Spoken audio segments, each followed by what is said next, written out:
Hello, friends, and welcome back to Stories About Entitled People. Today we have another set of crazy stories about crazy people for you to enjoy. Don't forget to subscribe to the channel and turn on notifications so you don't miss a new video every single day. Here we go. Laugh at me when I need to leave work early? Good luck running half-staffed. So I work a security job. I've been here since January and I'm always on time. I pick up extra shifts, I do my job, and stay out of everyone's way. My boss is a total D-wad. Changes procedure on the daily, doesn't give formal training. I was flying by the seat of my butt for the first 3 months, and throws a fit if, God forbid, someone calls in and he needs to cover their shift.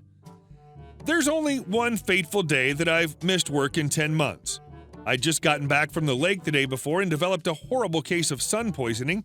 I had blisters all over my arms and shoulders, a fever, nausea was so red and swollen I resembled a lobster, not to mention extreme pain. I sucked it up and went to work. But 3 hours into my 12-hour shift, I knew I needed to go see a doctor to get prescription burn cream. My mom is a nurse, so she would be able to work me in when I left work. I went to my boss's office and explained I had severe burns and sun poisoning and that I needed to leave to go to the doctor at 12. Then I would have worked half my shift and left only 6 hours that needed to be covered. He laughed in my face and said, "You want to leave for a sunburn?" I said once again it was more than just a little redness and showed him the blisters. He blew me off and said sunburn wasn't a reason to leave work. So I said fine and slammed his door on the way out. 20 minutes later, he comes to my office and says I can leave. I said once again I could stay till 12. He told me that if I could stay until 12, then I could stay the whole day. I threw my radio and keys on the desk and said, "Have a nice day," and I left. I went to the doctor's and got what I needed, brought my doctor's note in the next day and tried to hand it to him, and he said, "I don't need it." So after throwing a fit like a child, telling me I can't leave work and laughing at me, he didn't even want the doctor's note.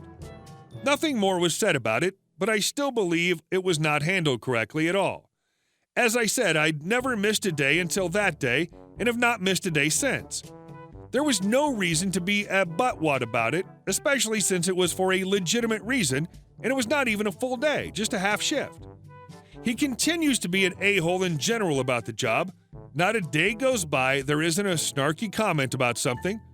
Last week, he suspended the guy I work with. There's 2 officers here at all times, so it was just me and the captain. One of us has to be in the office watching cameras at all times. I was the unlucky one stuck in there for 4 hours while he did God knows what. When he finally gave me a break, I got something to drink and went to the bathroom. Was not even gone 15 minutes and was told my breaks were taking too long. Just stupid crap all the time. All this to say, my captain is about to be royally screwed. We run with 8 people, 4 for days and 4 for nights, and work a rotating schedule. 2 officers need to be there at all times. Night shift and day shift are both 1 person short right now. I found out yesterday I got hired at a new job, and the officer I'm always scheduled with is going to quit at the same time as me because he's tired of the bullcrap too. One of the night shift officers is going out for 3 months for surgery. So unless he gets new people hired in a hurry, in a week from now, my captain will have 1 person to work day shift and 2 people on nights. We haven't even been able to give notice yet because the captain is out with the stomach bug, so he's in for a rude awakening when he gets back. You shouldn't have laughed at me, dude. Have fun covering all those empty shifts. And our next story. I need that elevator now. So I'm an elevator technician. When they break, I'm the one who fixes them. When parts wear out, I replace them. You get it. The other day I was on the job replacing a worn-out emergency light. Back in the day, it was a habit to use the battery of the emergency light to power the elevator siren system. Modern emergency lights have different voltages, being LED, so I can't use the old way of connecting everything. So I have to wire everything up from scratch, including new battery and siren. No big deal, but it takes a little longer to complete the task. Note that this is a 3-stop elevator, ground floor, first and second. I start with hanging up all my out-of-order signs and start working on the ground floor. 5 minutes in, just disassembled the old piece, the story begins. In comes the entitled woman. Mid-40s, can walk perfectly fine, carrying 1 barely filled grocery bag. Me, yours truly, E.W. Entitled Woman, D. Her lovely daughter, around 15 years old. EW, excuse me, is the elevator broken again? Me, not exactly, ma'am. I'm changing this, showing her the new emergency light, because the old one wasn't working anymore. This will probably take about an hour to complete. At this point, her daughter walks in. How am I supposed to get my groceries upstairs? Me, getting annoyed, I look at her bag and give her the, are you effing kidding me look? D, Mom, seriously, take the stairs. It's 2 floors. Clearly annoyed. No, I pay for this elevator and I need it now. I'm going up, and she takes the stairs. How long is this going to take?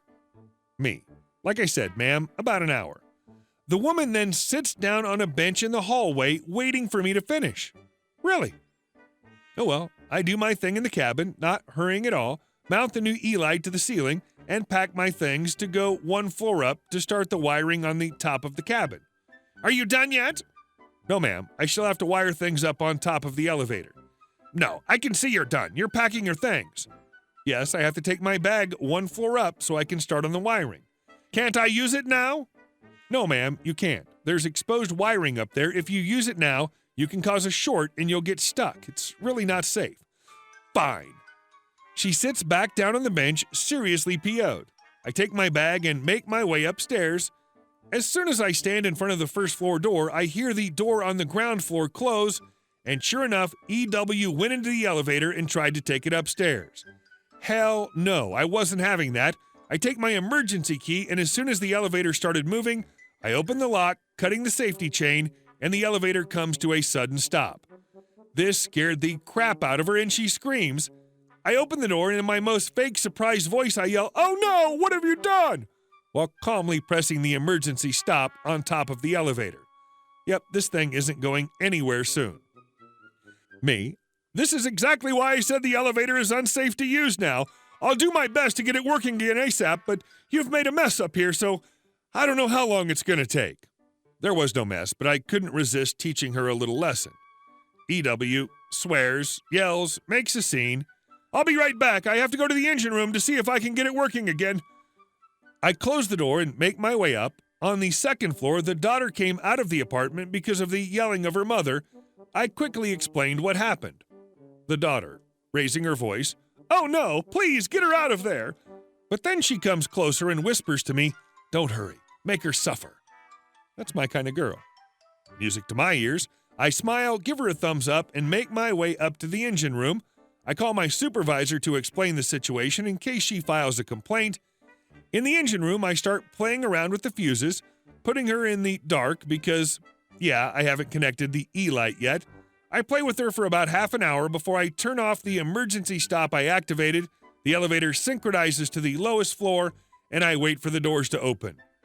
Me, please don't ever do that again. EW, white as a sheet, shaking, No, I won't.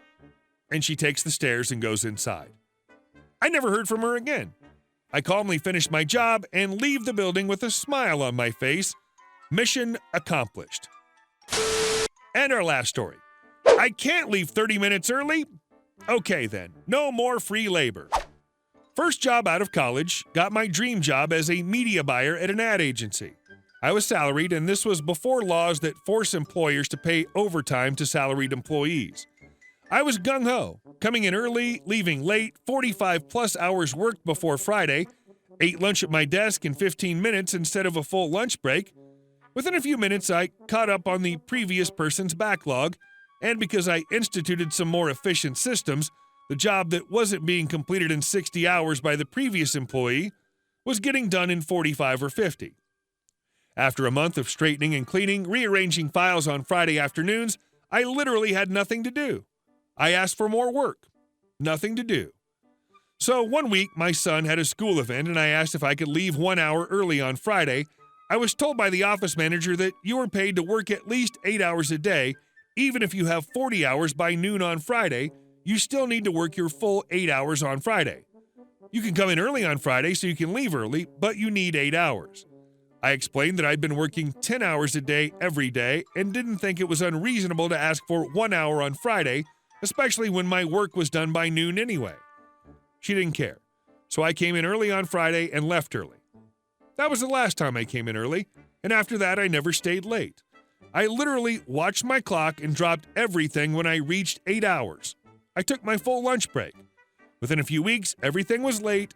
My boss called me in and I explained the situation and that it could be worse without all the efficiencies I instituted. He agreed that the job was a 60-hour job that I could finish in 45, so I got a small raise, and the overtime solution ended up being that if I had to work extra hours, I would be compensated 2 times my effective hourly wage, and if my job was done, I could leave early. This also started the downfall of the manager. A couple months later, the other 4 employees got fed up with her enough to call a group meeting with the boss, resulting in manager getting fired. Hey guys, thank you all for watching the video, and I'll see you in the next one.